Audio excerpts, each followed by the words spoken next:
कहानी की शुरुआत में हमें ट्रेन में सफर कर रहे कई लोगों को देखते हैं। तभी उस ट्रेन में ना जाने बहुत से जहरीले सांप आ जाते हैं। ये देखकर लोग कुछ समझ पाते इससे पहले ही वे सांप उन पर तेजी से हमला करना शुरू कर देते हैं। इसी बीच वहाँ बहुत ही बड़ा 2 मुंह वाला सांप उनके सामने आ जाता है, जिसे देखकर ट्रेन में मौजूद सभी लोगों की जान गले तक पहुँच चुकी थी। आखिर इतने सारे सांप अचानक चलती ट्रेन पर आए कैसे, और क्या इन सांपों के हमले से कोई जिंदा बच पाएगा? ये जानने के लिए चलो हम 2 घंटे पीछे का सीन देखते हैं, जहाँ ये ट्रेन अंधेरे जंगल से गुजर रही होती है। इसी ट्रेन में डॉक्टर जिंग भी अपने साथी शाओ के साथ सफर कर रही थी। जिंग एक डॉक्टर थी जो शहर से अपनी पढ़ाई पूरी करके वापस अपने गांव योंगवांग लौट रही थी, ताकि अपनी काबिलियत से वहां के जरूरतमंद लोगों की जिंदगी बेहतर बना सके। वहीं उसके साथ बैठा शाओ एक घमंडी फौजी ऑफिसर था, जिसे अपनी वर्दी और अपने रुतबे पर बहुत नाज था और उसके लिए अपनी लाइफ में पैसा और ताकत ही सब कुछ था। तभी शाओ जिंग से कहता है, तुम्हें मेरे साथ फर्स्ट क्लास में आना चाहिए था, क्योंकि इस डब्बे से बदबू आ रही है। जिस पर जिंग ने उसे बताया कि वो इन्हीं लोगों के बीच पली बढ़ी है,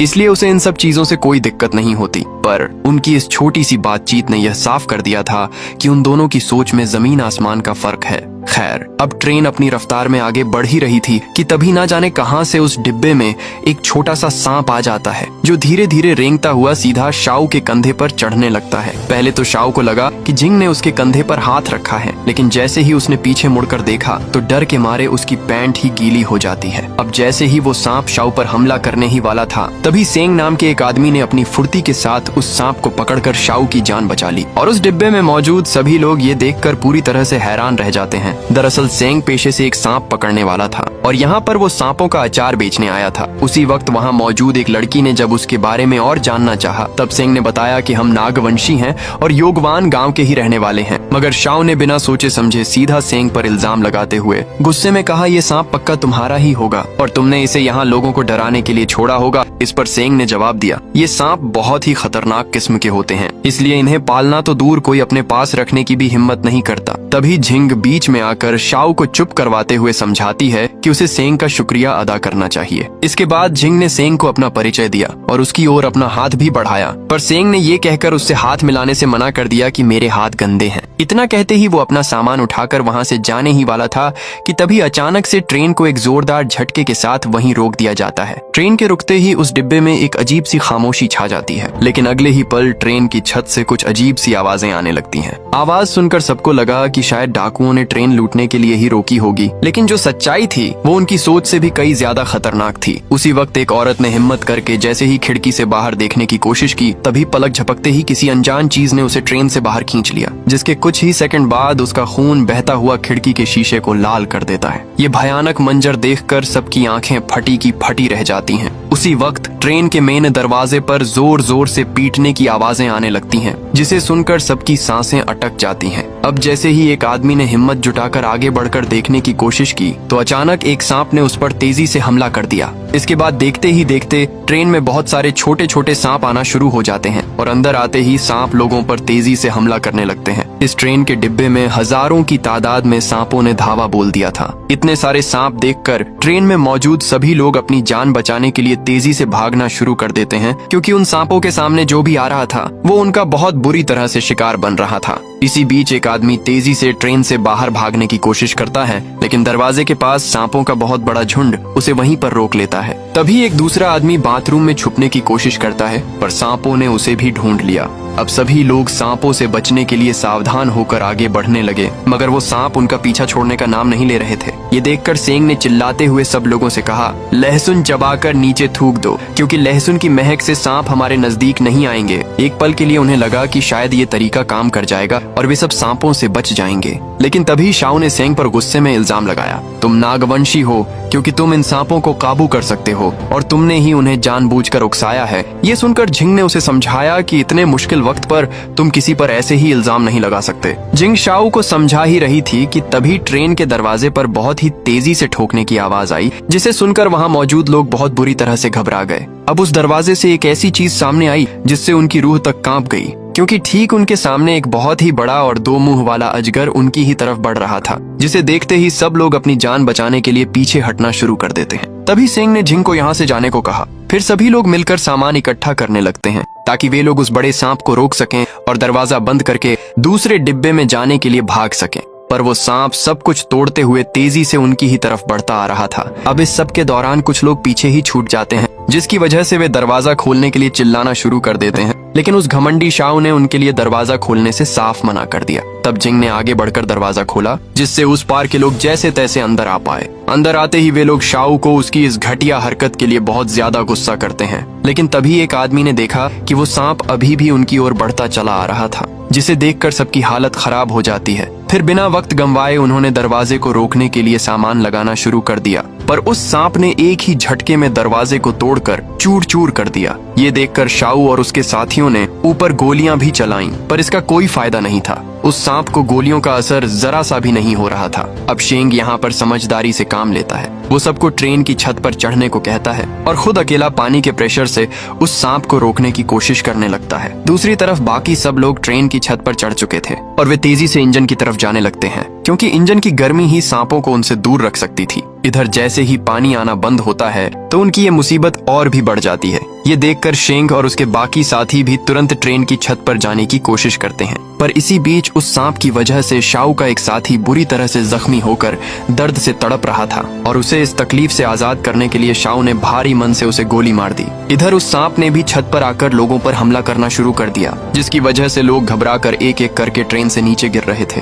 तब हालातों को हाथ से निकलता देख शेंग ने सबको ट्रेन से कूदकर पास के जंगल में भागने को कहा। अब जैसे ही सब लोग जंगल की तरफ भाग ही रहे थे, तभी एक फौजी जमीन पर गिर जाता है। उसे देखकर उसकी मदद करने के लिए एक लड़की आगे आती है, लेकिन उस बेवकूफ आदमी ने अपनी जान बचाने के लिए उसी लड़की को उस सांप के सामने धकेल दिया और वो सांप उस मासूम लड़की को बेरहमी से खा जाता है। इसके बाद जो लोग भागकर बच गए थे, उन्होंने एक जगह पहुंचकर अपने चारों ओर आग जला ली ताकि सांप उनके पास न आ सके। और खुशी की बात ये थी कि उनका ये तरीका काम भी कर रहा था। वो विशालकाय 2 मुंह वाला सांप आग के घेरे को देखकर आगे नहीं बढ़ पा रहा था। इसी मौके का फायदा उठाकर वे लोग वहां से भाग निकले। अब अगली सुबह ये थके हारे लोग जंगल के बीचों बीच आ चुके थे, जहां सांपों के जहर से कई लोगों की हालत बिगड़ रही थी। ये देखकर शेंग एक लड़की के हाथ से जहर निकालना शुरू करता है। इसी बीच झिंग ने शेंग से पूछा कि जहर से बचने का क्या रास्ता है। इस पर शेंग ने बताया कि उसके घर पर जहर से बचने के लिए कुछ जड़ी बूटियां हैं, जिन्हें वे आजमा सकते हैं। ये सुनते ही शाओ ने गुस्से में शेंग से कहा,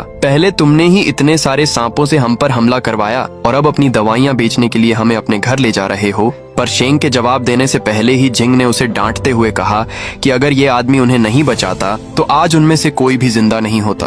अब शेंग बिना कुछ बोले वहां से जाने लगता है, पर थोड़ी देर बाद सब लोग मजबूर होकर उसके साथ ही चलने लगते हैं। कुछ देर पैदल चलने के बाद जब वे शेंग के गांव पहुंचे तो वहां का मंजर देखकर उनके पैरों तले जमीन खिसक गई, क्योंकि पूरे गांव में हर तरफ लाशें बिखरी पड़ी थीं। उन्हें देखकर शेंग ने तुरंत सबको पुराने मंदिर जाने को कहा और खुद पागलों की तरह अपनी माँ को ढूंढने लगा। इधर झिंग जब मंदिर पहुंची तो उसे पता चला कि सांपों ने सिर्फ ट्रेन पर ही नहीं बल्कि पूरे गांव पर कब्जा कर लिया है। उन्होंने हर इंसान को मौत के घाट उतार दिया था जो भी उनके रास्ते आया था, और जो कुछ लोग उन सांपों से बच गए थे वे सभी उसी पुराने मंदिर में छुपे हुए थे। तभी वहाँ शेंग भी आ जाता है, जो अपनी माँ को सही सलामत देखकर बहुत खुश होता है। शेंग के साथ साथ बाकी लोग भी अपने परिवार वालों से मिलकर काफी खुश थे, लेकिन जल्द ही वहाँ जड़ी बूटियों के लिए एक दूसरे से झगड़ा करना शुरू कर देते हैं। पर इसी बीच वहाँ मौजूद इजी नाम की एक औरत ने बताया कि सांपों का जहर इतना ताकतवर है कि उनकी जड़ी बूटियां भी बेअसर हो रही हैं। ये सुनते ही गांव वालों ने सारा दोष शेंग पर डालते हुए कहा कि ये सब कुछ उसी की वजह से हो रहा है, क्योंकि अगर वो सांपों को नहीं मारता तो उन्हें ये दिन कभी नहीं देखना पड़ता। इस पर शेंग ने दुखी होकर कहा, मैं जानता था कि तुम सब लोग मुझे ही गुनहगार ठहराओगे, लेकिन ये सब मेरी वजह से नहीं हो रहा है। जब से इस जंगल को काटने का काम शुरू हुआ है ये सब कुछ तब से ही हो रहा है, क्योंकि इंसानों ने सांपों का घर छीन लिया है, इसलिए अब वो इंसानों से अपना बदला ले रहे हैं। तभी झिंग ने पूछा, क्या इस जहर का कोई इलाज नहीं है? तो शेंग ने कहा कि इसका इलाज सिर्फ एक ही चीज से हो सकता है, और वो है एक खास चमत्कारी फूल जो सिर्फ सरपराज घाटी में ही मिलता है। पर उस घाटी तक पहुंचना यानी मौत को दावत देने जैसा है, क्योंकि वहाँ कदम कदम पर मौत मंडराती है। तभी वहीं मौजूद एक बूढ़े आदमी ने बताया कि आज तक जो भी इंसान उस घाटी पर गया है वो कभी वापस लौटकर नहीं आया, लेकिन अपने आंखों के सामने लोगों को तड़प तड़प कर मरता देखकर झिंग ने फैसला किया कि वो उस घाटी पर जरूर जाएगी। अब उस जानलेवा घाटी पर जाने के लिए एक ग्रुप बनाया गया, जिसमें शेंग जिंग एजी शाओ और उसके कुछ बचे हुए फौजी शामिल थे। वे सभी एक नाव में बैठकर सरपराज घाटी की ओर निकल पड़ते हैं, लेकिन थोड़ी ही देर बाद शाओ अपनी घमंडी आदत के चलते नदी के पानी पानी में टॉयलेट कर रहा होता है कि तभी उसी पानी के अंदर किसी चीज ने उस पर तेजी से हमला कर दिया, जिससे वो सीधे जाकर पानी में गिर पड़ा। ये देखकर सब लोग उसे बचाने की कोशिश कर ही रहे थे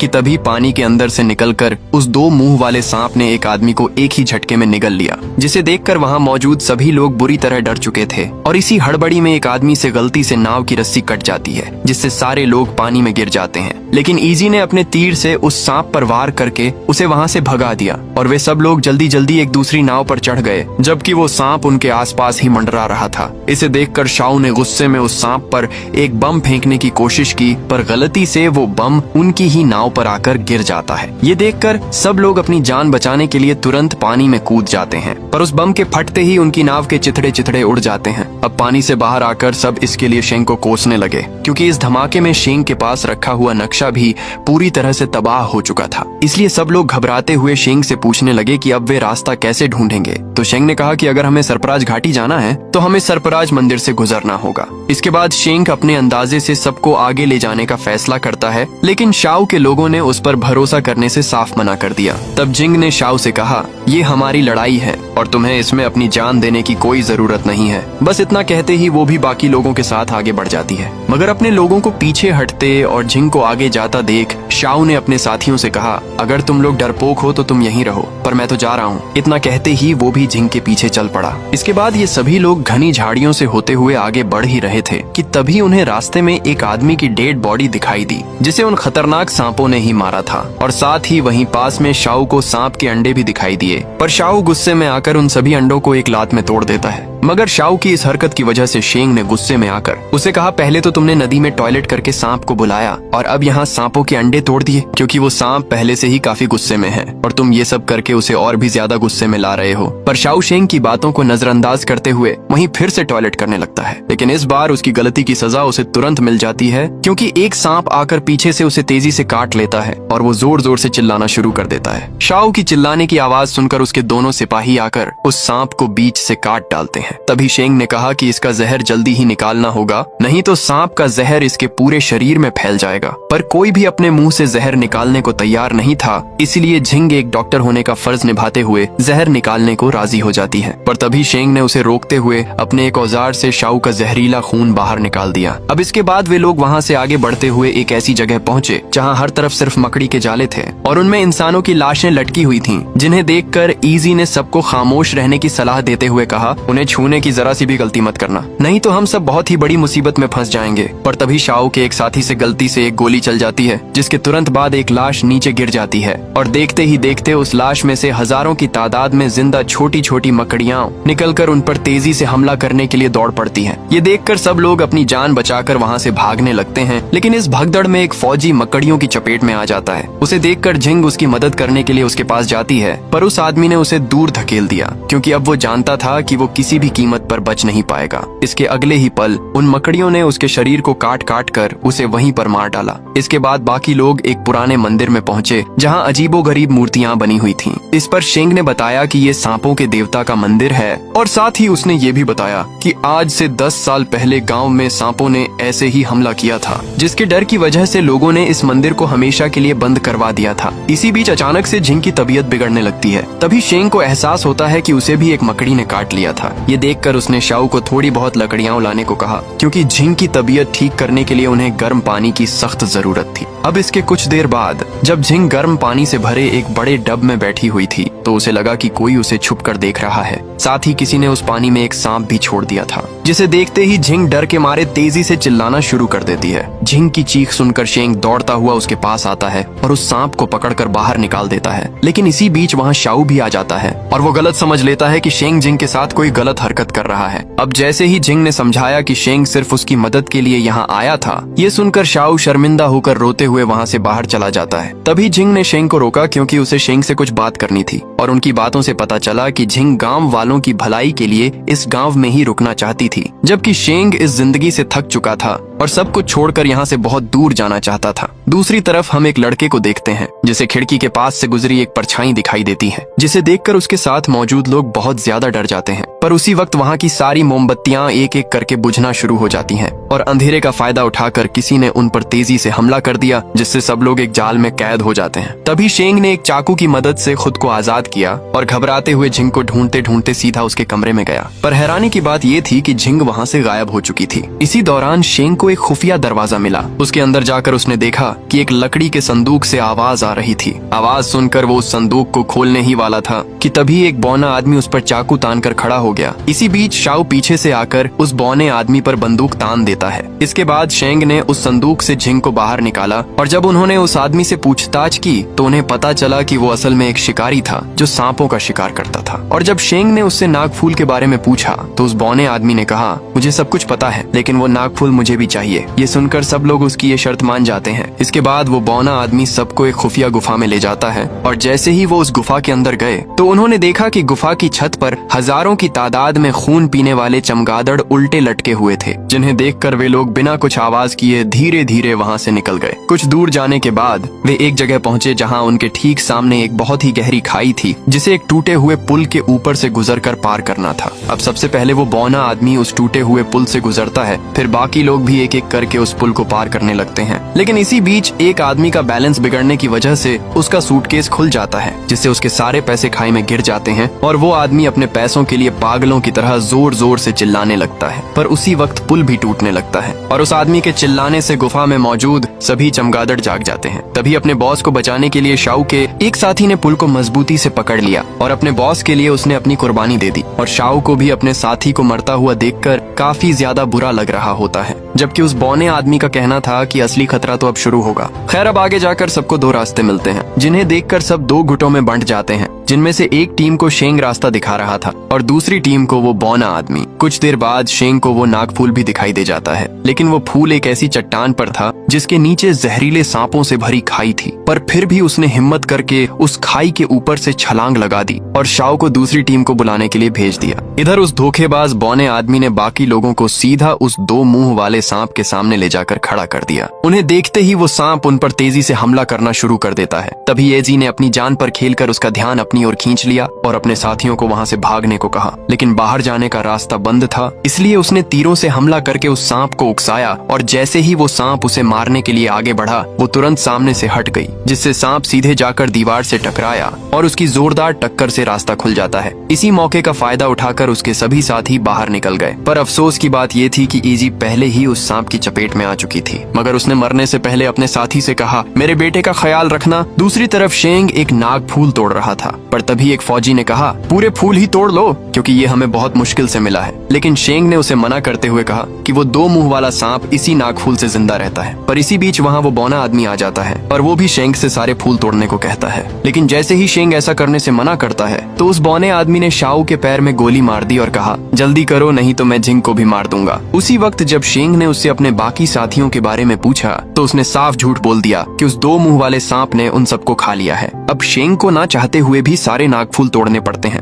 जैसे ही शेंग ने वो नागफूल उस बौने आदमी को दिए तो एक फौजी ने उसमें से आधा हिस्सा मांगा, पर उस बौने आदमी ने उसे भी गोली मार दी और वहाँ से भागने ही वाला था कि तभी उसके सामने वही दो मुंह वाला विशालकाय सांप आ जाता है और वो बिना देर किए उसे बेरहमी से निगल जाता है। पर वो नागफूल का बैग उसके हाथ से छूटकर सीधा जाकर खाई में लटक जाता है। ये देखकर जब वो जख्मी फौजी उस बैग को लेने के लिए झुका तो वो गलती से खाई में गिर जाता है, जहाँ हजारों की तादाद में जहरीले सांप मौजूद थे। इसके बाद बाकी बचे हुए लोग उस बैग को लेकर वहाँ से निकलने लगते हैं। तभी जख्मी शाओ ने झिंग का हाथ छोड़कर कहा, तुम यहाँ से चली जाओ, मैं बहुत ज्यादा थक गया हूँ। शेंग और झिंग ने उसे बहुत समझाया, लेकिन शाओ ने शेंग से झिंग की हिफाजत करने को कहा और अगले ही पल उसने उस सांप के आगे एक बम फोड़ दिया, जिससे वहाँ बहुत ही बड़ा धमाका होता है। पर उस सांप को कुछ भी नहीं होता, जबकि शाओ अपने जख्मों की वजह से दम तोड़ चुका था। ये देखकर झिंग जोर जोर से रोने लगती है। अब इसी दौरान वो दो मुंह वाला सांप झिंग की ओर बढ़ ही रहा था कि तभी शेंग ने वो नागफूल दिखाकर उसका ध्यान अपनी ओर कर लिया और उसे अपने पीछे लगा लिया। और जब वो सांप शेंग को खाने ही वाला होता है